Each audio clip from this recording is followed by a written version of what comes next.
आज कळसखुर्द प्रवरा पट्ट्यामध्ये आमची सकाळी कळसखुर्द पासून हा सगळा पायी प्रचार दौरा सुरू आहे।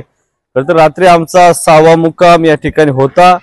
आज सकाळपासून आता कळस, कुंभेफळ, सुगाव, रेडे, गर्दनी, खानापूर, टाकळी, ढोकरी, बैरवाडी, महादेव, निंबळ करून आता हा सगळा आमचा प्रवरा पट्टा आम्ही सकाळपासून प्रचार दौरा सुरू करतोय। रात्री आमची प्रवरा पट्ट्यामध्ये एंट्री झाली। काल जामगाव मध्ये मोठ्या उत्साहामध्ये लोकांनी स्वागत केलं, त्याच्यानंतर तांबोळमध्ये आणि आता सकाळी कळस मध्ये। तर कळस हे गाव आमच्या सर्वांच्या दृष्टीनं एक भावनिक अशा प्रकारचं हे गाव आहे। आमचे सहकारी सुरेश भाऊ पथवे यांचं हे गाव आहे। गेली अनेक वर्ष तो बिचारा आपल्या सोबत राहिला। त्याचं स्वप्न होतं का बाबा साहेब एकदा आमदार झाले पाहिजे, गोरगरिबांचं कल्याण या निमित्तानं आपल्याला करायचंय आणि म्हणून त्यांच्या प्रतिमेचं पूजन करून त्यांचं स्मरण करून आम्ही आजपासून प्रवरा पट्ट्यामध्ये सगळी सुरुवात करतोय। आणि प्रवरा पट्ट्यातील सर्व मायबाप जनतेचे अनेक प्रश्न आम्हाला या निमित्तानं सोडवायचे।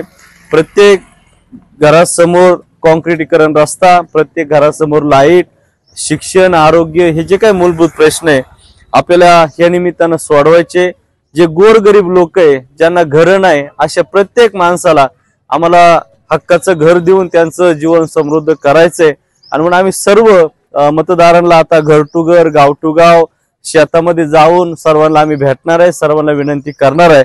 आणि म्हणून एकंदरीत हा 5-6 दिवसाचा प्रवास बघता ह्या तालुक्यातली जी काही गोरगरीब लोक आहे ती सगळी लोक आपल्याला जोडली गेलेली आहेत। पुढारी नाही परंतु सर्वसामान्य लोक आम्हाला या निमित्तानं जोडली जात आहे। आणि सगळ्यांनी ठरवलंय की आता श्रीमंतांचा नाही तर गरिबांसाठी काम करणार माणूस आम्हाला ह्या निमित्तानं आमदार करायचं आहे। आणि म्हणून ह्या तालुक्यातली सर्वसामान्य जनता, सर्वसामान्य लोक आमच्या बरोबर आहेत। आणि म्हणून आम्हाला विश्वास आहे की 20 तारखेला जे काही मतदान होणार आहे त्या मतदानाच्या प्रक्रियेमध्ये आम्हाला सर्वाधिक मतं पडतील आणि या तालुक्यातल्या जनतेची सेवा करण्याची संधी या निमित्तानं आम्हाला निर्माण होईल।